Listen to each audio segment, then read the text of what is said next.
Ladies night చక్కగా నిద్రపోవాలంటే ముందే వాళ్ళు బ్రేక్ఫాస్ట్ రేపటికి ఏం చేయాలో ఆలోచించుకొని ఉంటే వాళ్ళకి అంత మంచిగా నిద్ర వస్తుంది, లేదంటే లేదు. నా విషయంలో అంతే అనమాట. బ్రేక్ఫాస్ట్ ఏం చేయాలా అనేది నేను అనుకోకపోతే అసలు నాకు టెన్షన్తో నిద్రే రాదు. ఇంకా ఇడ్లీ దోశ ఇలాంటివి చేయాలంటే ముందు రోజే ప్రిపేర్ చేసుకోవాలి. అవైతే ఈ మధ్య నానపెట్టుకోవడానికి అస్సలు అవ్వడం లేదు. ఎందుకంటే స్కూల్ నుండి వచ్చేటప్పటికి 1 అయిపోతుంది. తర్వాత వంట చేయాలి, మళ్ళీ తినాలి, కొంచెం రెస్ట్ తీసుకొని మళ్ళీ పిల్లలు క్లాసులకు దించాలి. ఇలా ఇంట్లో పనులన్నిటితోనే టైం అయిపోతుంది. నేను ఇంకా ఇడ్లీ దోశ చేయడం లేదు. ఈ రోజు అయితే సింపుల్గా చేసేద్దాం.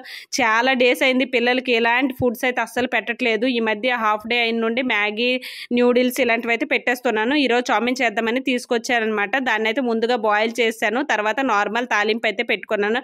ఎందుకంటే మా బాబు ఎక్కువగా కారం వేసినా సరే తినరు. తర్వాత నా దగ్గర ఉండే tomato sauce, soya sauce, chilli sauce ఇవన్నీ కూడా వేసేసి ఇంకా మనం ముందుగా బాయిల్ చేసుకున్న నూడిల్స్ అయినా పర్లేదు, చామిన్ అయినా పర్లేదు, దాన్ని అయితే బాయిల్ చేసి ఇంక ఇందులో వేసి చక్కగా మిక్స్ చేసుకోవడమే.